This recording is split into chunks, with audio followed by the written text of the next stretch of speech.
बच्चों, भारतीय इतिहास में वैदिक काल का अपना एक महत्वपूर्ण स्थान रहा है। यहाँ से भारतीय समाज की परंपराएं, भारतीय समाज का विकास और भारतीय समाज ने जो दूरदर्शिता पेश की, उसके विकास के क्रम में यदि हम ऐसे देखते हैं तो उत्तर वैदिक काल में सामाजिक व्यवस्था को कैसे सुचारू रूप से चलाया जाए, वो उसके क्रम में एक एक ऐसी व्यवस्था लाई गई जिसे आप 16 संस्कारों के नाम से जानते हैं। और वो जो 16 संस्कार हैं, कम से कम उत्तर वैदिक काल में परिपूर्ण हुए और उत्तर वैदिक काल में इनका जन्म हुआ। तो ये जो 16 संस्कार हैं, वो उत्तर वैदिक काल में जो जन्म है, वो मानव जीवन को सुचारू रूप से चलाने के लिए, मानव जीवन को सुव्यवस्थित रूप से चलाने के लिए, मानव जीवन को एक परिपूर्णता देने के लिए संभवतया इन 16 संस्कारों का प्रादुर्भाव हुआ। और वो 16 संस्कार व्यक्ति के जीवन में न केवल उत्तर वैदिक काल में प्रासंगिक थे, उन्हें कालांतर में परिवर्तित होते हुए, कालांतर में जाते हुए उन्हें आज भी देखा जा सकता है। 2024 में जब हम 21वीं शताब्दी में अपना जीवन व्यतीत कर रहे हैं, तब भी हमें 16 संस्कार दिखाई देते हैं। तो वो जो 16 संस्कार हैं, उनको हम बहुत ही सूक्ष्म तरीके से देखेंगे। कैसे? देखिए, गम पू सी जा ना नी आ चू का वी उ वे के स वी आ।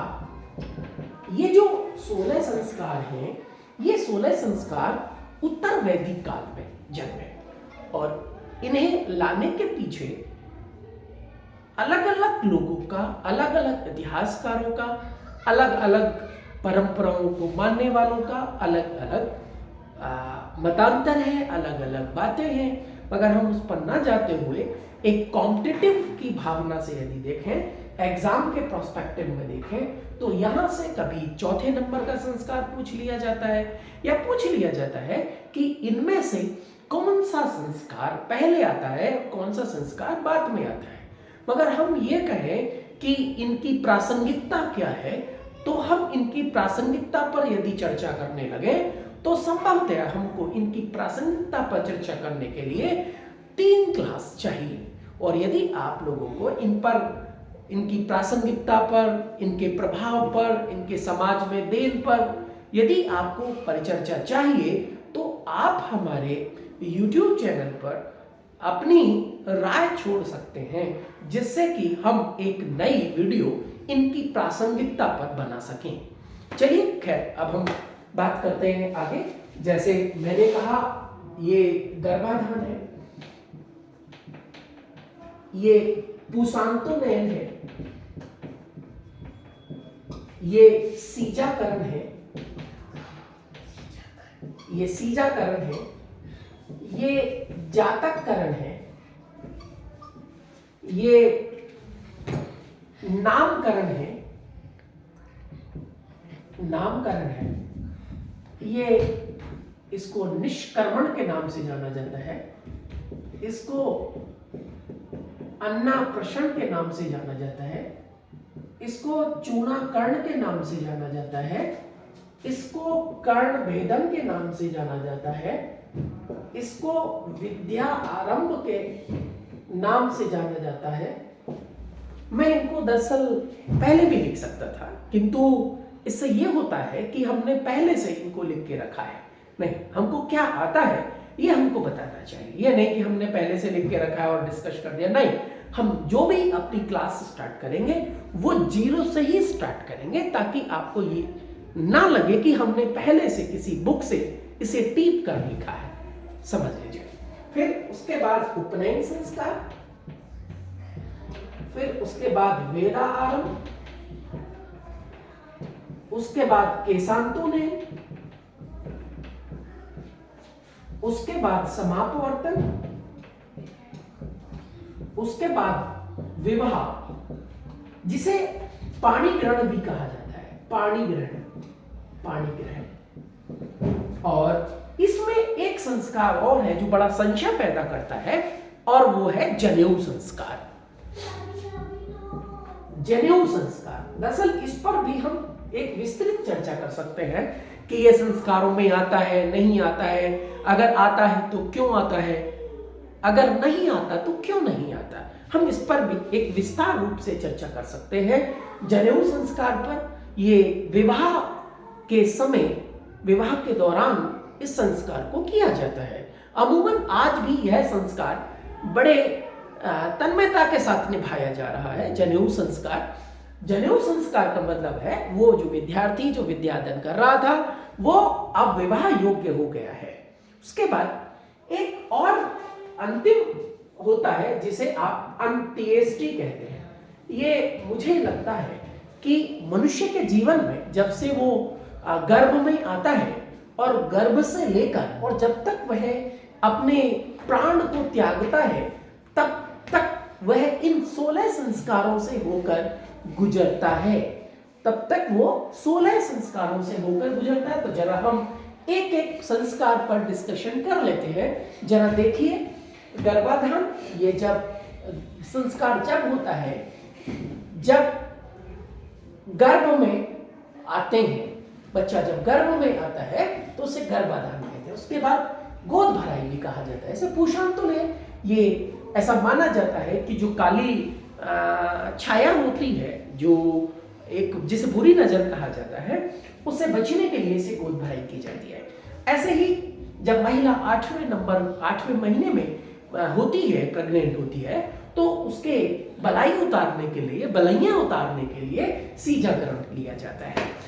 ब्राह्मण आता है, ध्यान रखेंगे इस प्रत्येक स्टेप पर ब्राह्मण आता है, मंत्रोच्चारण करता है और वह उसके मंगल कामना करता है कि उसका स्वास्थ्य सही रहे, उसका शरीर सही रहे, उसका जो बच्चा गर्भ में पल रहा है वो ठीक रहे, उस पर कोई कुदृष्टि ना पड़े। इसलिए हम क्या करते हैं, ब्राह्मण को बुलाकर मंत्रोच्चारण करते हैं। और एक इसका पॉजिटिव एस्पेक्ट हम ये देख सकते हैं कि उस समय, जिस समय इन संस्कारों का प्रादुर्भाव हुआ, उस समय संभवतया हमारे पास जो बोलते हैं समारोह मनाने का जो एक अवसर चाहिए था, वो हमें ये अवसर प्रदान किए गए कि समय समय पर एक अपने समूह को बुलाकर, एक अपने जो परिचित मनुष्य हैं उनको बुलाकर एक ऐसा आयोजन किया जाए जिसमें सभी एक दूसरे के साथ इंटरेक्ट हो सके, एक दूसरे के साथ गेट टुगेदर हो सके,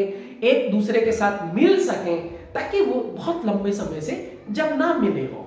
उसके बाद बच्चे का जातककरण, आप सब जानते हैं कि नाम, जब बच्चा जन्म लेता है तो एक अलग प्रकार की खुशी होती है और उसकी एक नई दुनिया शुरू होती है।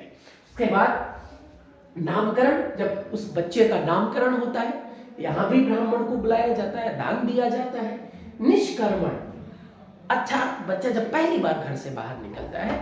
चूर्णाकरण, बच्चे को जब अन्नाप्रशन का मतलब है जब बच्चा पहली बार खाता है तो ब्राह्मण सुविधा अनुसार ब्राह्मण को दान दिया जाता है। चूर्णाकरण, बच्चा जब बड़ा होता है और उसको मुट्ठी भरकर ब्राह्मण को दान देता है। उसके बाद कर्ण भेदन, बच्चा जब बड़ा होता है तो कर्ण भेदन किया जाता है, कान छिदाई की जाती है।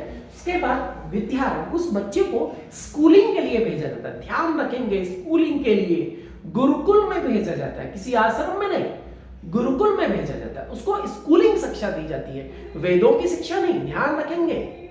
उसके बाद फिर उस बच्चे का स्कूलिंग पास करता है, वो उस स्कूलिंग पास को उपनयन संस्कार कहते हैं। उसके बाद फिर वो वेद पढ़ने के लिए जाता है, और वेद का मतलब है शास्त्र पढ़ना, ज्ञान लेना, ऋषि परंपरा में जाना। उसके बाद बच्चा बड़ा हो जाता है तो केसन तो नहीं करते हैं, केसन बाल बढ़ जाते हैं, दाढ़ी निकल आती है। आज भी होता है, जब फर्स्ट टाइम आप अपनी दाढ़ी बनवाने जाते हैं, जब पहली बार दाढ़ी बनवाने जाते हैं तो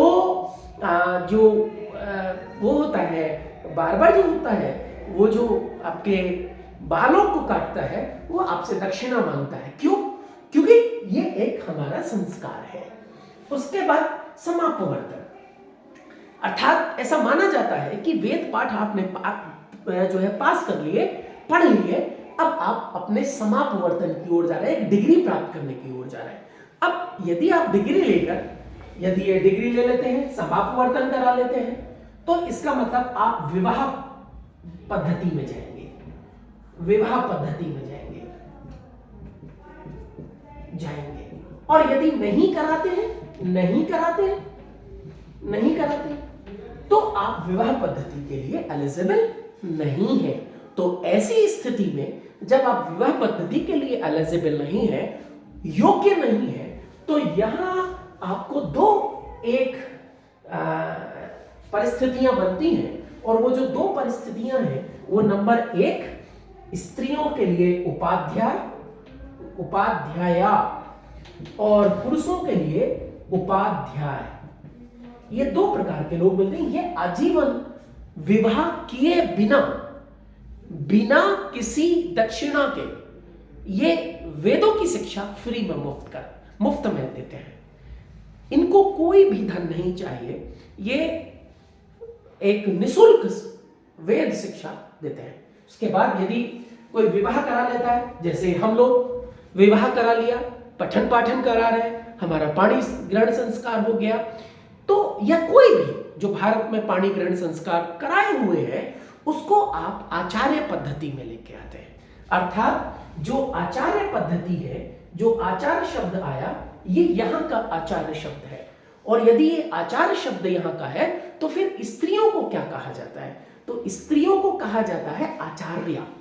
यहाँ पर क्या कहा जाता है? आचार्य कहा जाता है।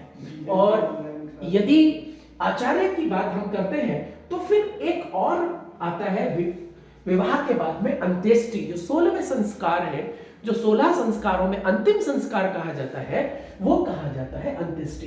तो बच्चों, मैं आपको फिर बताना चाहता हूं कि यदि इन पर आपको विस्तृत चर्चा चाहिए, एक एक संस्कार पर चर्चा चाहिए, ऐसा क्यों, आज क्यों प्रासंगिक है, इसका कारण क्या है, ये क्यों लाए गए, समाज को किस प्रकार से ये व्यवस्थित करते हैं, तो हम आसानी से इस पर 3 क्लास बना सकते हैं। यदि आपको इस पर विस्तृत चर्चा चाहिए तो आप मेरे इनबॉक्स में जाकर एक मैसेज छोड़ें, ताकि मुझे पता चल जाए कि मैं आपको इस पर एक बढ़िया टॉपिक बनाकर दे सकूं। ठीक है।